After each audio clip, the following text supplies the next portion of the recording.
एक ऐसे इंसान के बारे में सोचिए जो 70 साल से एक मशीन के अंदर बंद है। इस इंसान का सिर्फ सिर बाहर है और बाकी अपने पूरे शरीर को वो खुद ही नहीं देख सकता। अगर कुछ देर के लिए हम गलती से वॉशरूम में भी बंद हो जाए ना तो हमारी हालत खराब हो जाती है। हम गेट खोलने की पूरी कोशिश करते हैं, हमारी हालत टाइट हो जाती है और जोर जोर से चिल्लाने लग जाते हैं, ये सोच के कि शायद कोई हमारी आवाज सुन ले और हमें यहाँ से बाहर निकाल ले। और बाहर आने के बाद ही हमारी जान में जान आती है। दी गार्डियन के एक आर्टिकल के अकॉर्डिंग पॉल जब सिर्फ 6 साल के थे तब उन्हें पोलियो की वजह से लकवा लग गया था। उनका घर अमेरिका में है और एक दिन अपने घर के बाहर वो अपने दोस्तों के साथ खेल रहे थे, तभी अचानक उनकी तबीयत खराब होने लगी। गर्दन में तेज दर्द होने लगा, सिर एकदम भारी हो चुका था और बुखार भी काफी तेज बढ़ चुका था। पॉल की तबीयत ठीक होने की बजाय और बिगड़ने लगी। पॉल के हाथ पैर में दर्द होने लगा था, जिस वजह से पॉल के पेरेंट्स उसे हॉस्पिटल लेके भागे। लेकिन तब तक ये साफ हो चुका था कि पॉल को पोलियो है। उस टाइम पोलियो अपनी पीक पर था और हॉस्पिटल पूरा मरीजों से भरा हुआ था। डॉक्टर ने पॉल के पेरेंट्स को कहा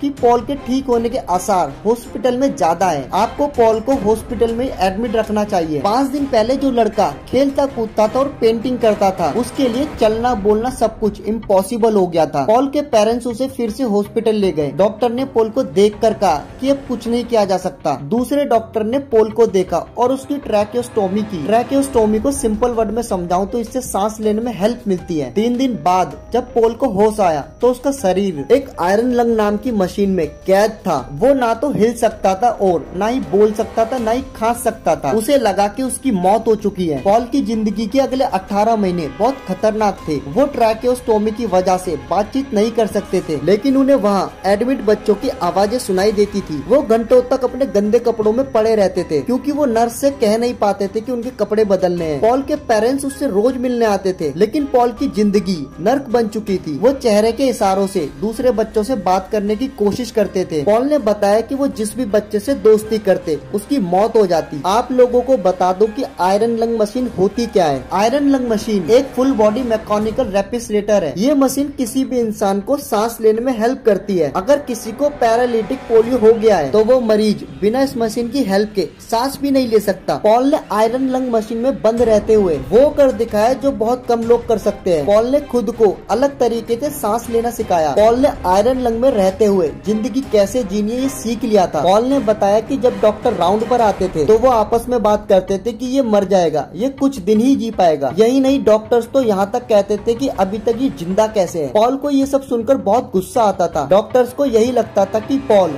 जिंदा नहीं बचेंगे। उन्होंने पॉल को आयरन लंग के साथ ही उसके घर भेज दिया। धीरे धीरे पॉल आयरन लंग के बिना सांस लेना सीखने लगे। पहले कुछ मिनट, फिर 1-2 घंटे तक वो आयरन लंग के बाहर रहने लगे। फिजिकल थेरेपिस्ट के कहने पर उन्होंने थ्रोट कैविटी में एयर को ट्रैप करना और मसल्स को ट्रेन करना शुरू किया। इस टेक्निक को फ्रॉग ब्रीथिंग भी कहा जाता है। ऑल दैट इज इंटरेस्टिंग के आर्टिकल के अकॉर्डिंग पॉल धीरे धीरे नए सिरे से जिंदगी शुरू करने लगे। पॉल आयरन लंग मशीन से बाहर बहुत देर तक रहने लगे और जिस वजह से पॉल के दोस्त भी बनने लगे। ये दोस्त पॉल को व्हील चेयर पे घुमाते थे और खूब हंसी मजाक करते थे। लेकिन पॉल अपने स्कूल को मिस करते थे। उनकी माँ ने उन्हें पढ़ना सिखाया, लेकिन स्कूल उन्हें घर से पढ़ाई करने की इजाजत नहीं दे रहा था। पॉल के पिता ने उनके लिए एक खास पेन बनाया ताकि पॉल अपने मुंह से लिख सके। पॉल की जिद के आगे स्कूल को भी झुकना पड़ा और पॉल ने दिन रात पढ़ाई शुरू कर दी। टाइम बीतता गया और पॉल ने अच्छे मार्क्स से हाई स्कूल पास किया। स्कूल की पढ़ाई पूरी करने के बाद पॉल ने साउथर्न मेथोडिस्ट यूनिवर्सिटी में अप्लाई किया, लेकिन पैरालाइज होने की वजह से उन्हें रिजेक्ट कर दिया गया। पॉल ने हार नहीं मानी और आखिर में यूनिवर्सिटी ने 2 शर्तों पे पॉल को एडमिशन दिया। पहला कि वो पोलियो वैक्सीन लेंगे और दूसरा कि क्लास में उनके साथ हेल्पर रहेगा। पॉल ने यूनिवर्सिटी ऑफ टेक्सास में ट्रांसफर करवाया और हॉस्टल में रहने लगे। वहाँ पॉल के साथ एक केयर टेकर भी रहता था। 1978 में उन्होंने ग्रेजुएट किया। पोस्ट ग्रेजुएशन में उन्होंने लॉ की पढ़ाई की। यही नहीं, पढ़ाई करते हुए उन्होंने एक ट्रेड स्कूल में नौकरी भी की। जिस इंसान के लिए डॉक्टर ने कह दिया था कि ये नहीं बचेगा, उसी पॉल ने बहुत सालों तक डैलेस और फोर्ट बर्थ में एज ए लॉयर काम किया। मॉडिफाइड व्हील चेयर में पॉल कोर्ट जाते थे और अपने केस लड़ते थे। पूरे टाइम वो हमारी तरह नहीं बल्कि मॉडिफाइड टेक्निक से सांस लेते थे। 1980 के राष्ट्रपति चुनाव में पॉल ने वोट डालकर सबको हैरान कर दिया। उसके बाद कॉलेज में पॉल को एक लड़की से प्यार हुआ।